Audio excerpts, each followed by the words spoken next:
راجہ کے نئے بہانے شروع ہو گئے۔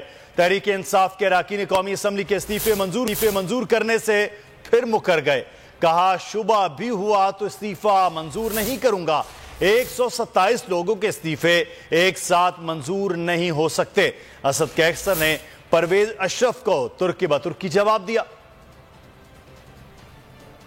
سب سے پہلی article 64 of the constitution of Pakistan کی شک میں یہ ہے کہ استعفیٰ جو ہے وہ ہاتھ سے لکھا ہوا ہونا چاہیے۔ ہم سمجھتے ہیں کہ اسپیکر صاحب کا یہ فیصلہ جو ہے نا باعث ہے، وہ باعث اس لیے ہے کہ ایک طرف آپ فیصلہ کرتے ہیں کہ مجھے سارے کے سارے آ جائیں، میرے سامنے جو ہے نا ہینڈ رائٹنگ پہ دے دیں، اور دوسری طرف جو ہے نا آپ پھر 11 لوگوں کی ریزگنیشن منظور کرواتے ہیں۔ جس وقت استعفیٰ اسپیکر کے پاس آتا ہے تو اسپیکر اس ممبر کو بلائے گا اور بالکل پرائیویسی میں، کانفیڈنس میں ان سے یہ بات کرے گا کہ کیا آپ نے یہ استعفیٰ خود لکھا ہے اور کیا آپ جو ہے آپ پر کوئی دباؤ، کوئی پریشر، کوئی ایسا معاملہ تو نہیں ہے۔ ہم نے اس سے پوچھا اسپیکر صاحب سے کہ کیا یہ جو ہمارے 11 MNAs یہ جو آپ لوگوں نے ڈی نوٹیفائی کیے تھے، کیا وہ آپ کے پاس آئے تھے؟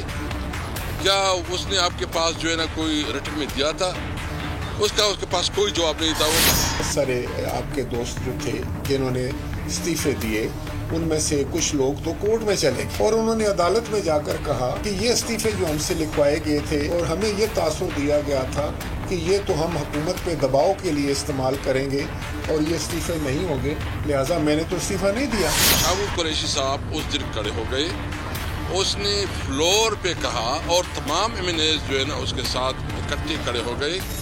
انہوں نے اعلانیہ کہا کہ ہم اپنی سیٹ سے ریزگنیشن دے رہے ہیں۔